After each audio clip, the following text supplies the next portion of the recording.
So next we will study about egg, जो female body के अंदर प्रोड्यूस हो रहा है। Egg is also known as ovum.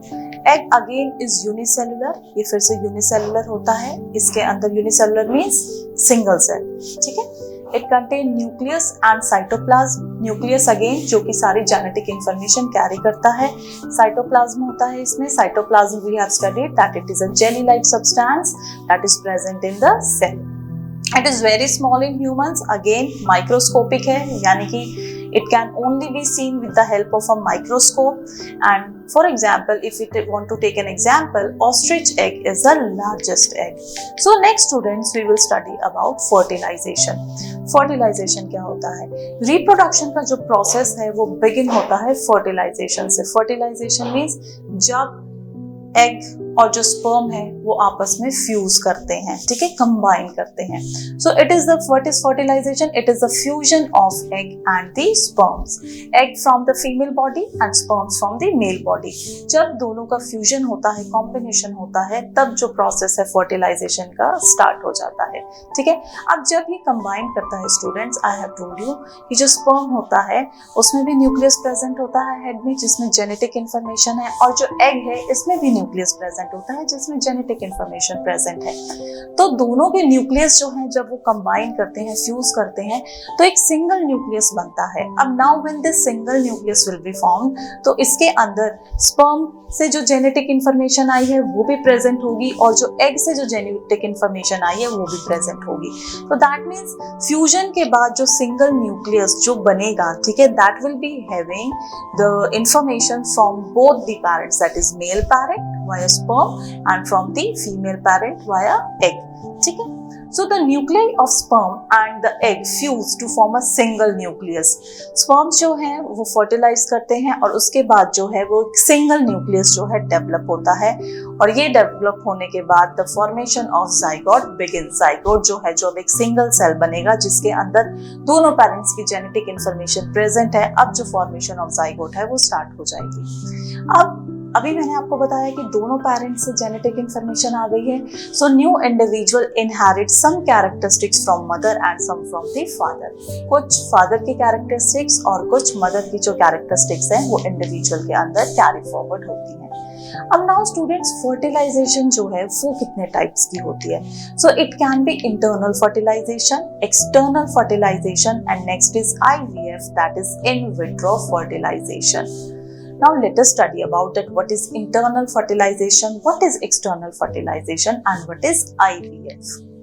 If we talk about the differences between internal fertilization and external fertilization, तो बच्चों internal word का मतलब होता है अंदर, inside the body, ठीक है, और external की अगर हम बात करें तो outside the body, ठीक है, बाहर। external means बाहर। So in internal fertilization there is fusion of male and female gamete inside female body. female की body के अंदर जो है ये fusion होता है, और इसके opposite external fertilization में जो male और जो फीमेल गैमेट्स हैं, जो रिप्रोडक्टिव सेल्स हैं, they are basically fertilised outside the female body, female body के बाहर। बाहर कैसे? The male will ejaculate the sperm and the egg will be released, और बाहर जो है वो फीमेल बॉडी के बाहर जो है ये रिप्रोडक्टिव सेल्स जो हैं इनका फ्यूजन होता है। इंटरनल फर्टिलाइजेशन में क्योंकि जो फ्यूजन है वो फीमेल बॉडी के अंदर हो रहा है, so it has high chances of survival of offspring and so less number of eggs are produced. ज्यादा चांसेस हैं ऑफस्प्रिंग के सर्वाइव करने के, इसीलिए जो चांसेस हैं ज्यादा है क्योंकि So let us study about what are the differences between internal fertilization and external fertilization. Internal fertilization. Internal means अंदर, inside the body, और external means बाहर, outside the body. So जो internal fertilization होती है students, the fusion of male and female gamete. Gamete हमने क्या पढ़ा? Reproductive cell. The fusion of male and female gamete is inside the female body.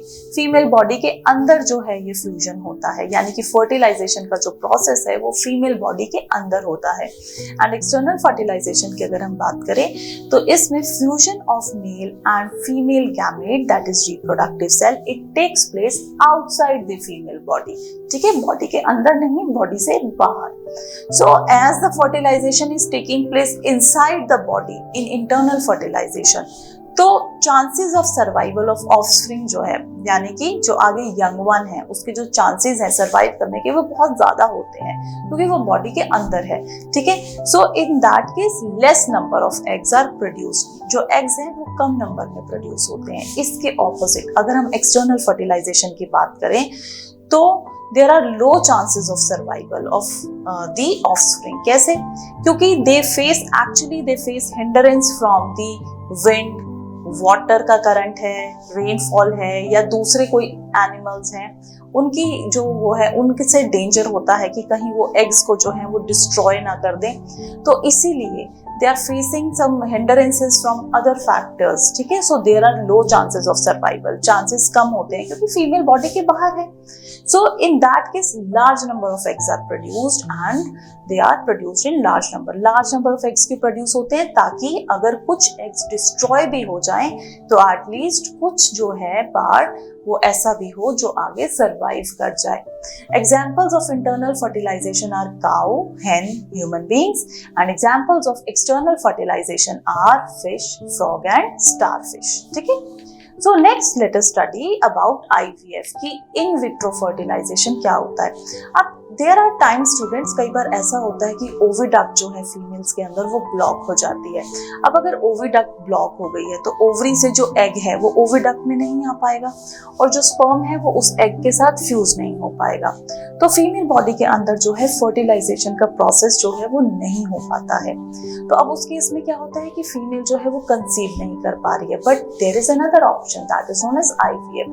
IVF में क्या किया जाता है कि ये जो फर्टिलाइजेशन वाला जो पार्ट है, जो स्पर्म और जो एग जो ओवा है उसका जो फ्यूजन होना है, जो फर्टिलाइजेशन का जो पार्ट है वो फीमेल बॉडी के आउटसाइड जो है वो करवाया जाता है, ठीक है। ओनली दिस स्टेप जो है, ये वाला जो फर्स्ट स्टेप है ये बॉडी से बाहर होता है। सो IVF के अंदर क्या होता है, fertilization of egg takes place outside the body, body से बाहर इन अ टेस्ट ट्यूब और एनी अदर एपरेटस। सिर्फ फ्यूजन ही जो है बच्चों वो बॉडी से बाहर करवाया जाता है और उसके बाद जो सेल जो फ्यूज होने के बाद जो सेल जो डेवलप हो रहा है कुछ वीक्स के बाद वो जो सेल होता है वो फीमेल बॉडी के अंदर जो है वो ट्रांसप्लांट कर दिया जाता है। अब जो डेवलपमेंट होगा, ठीक है, जो फीटस का जो डेवलपमेंट है, जो बेबी जो डेवलप होगा वो बॉडी के अंदर ही होगा, ठीक है। तो ये ध्यान रखना है कि IVF के अंदर सिर्फ फर्टिलाइजेशन वाला जो पार्ट है वो बॉडी से बाहर होता है। Clear? So in case fertilization occurs, अब अगर फर्टिलाइजेशन हो जाती है यानी कि स्पर्म और जो एग है उसको फर्टिलाइज करवाया है, बाहर करवाया है टेस्ट ट्यूब के अंदर, तो कुछ टाइम तक उसको ऑब्जर्व किया जाता है। अगर फर्टिलाइजेशन हो जाती है, ठीक है, तो कुछ टाइम के बाद that I told you that zygote is allowed, जो सेल डेवलप हुआ फर्टिलाइजेशन के बाद उसको हम क्या बोलते हैं, जाइगोट। और इस जाइगोट के अंदर जो है मेल एंड फीमेल दोनों से जो जेनेटिक इंफॉर्मेशन है वो कैरी हुई है। अब ये जो जाइगोट है इसको नियर अबाउट 1 वीक के बाद क्या किया जाता है, मदर के यूट्रस में प्लेस कर दिया जाता है, ठीक है। अब the process will be natural, जो आगे जो बेबी डेवलप होगा, ठीक है, वो मदर की बॉडी में ही डेवलप होगा, ठीक है। सो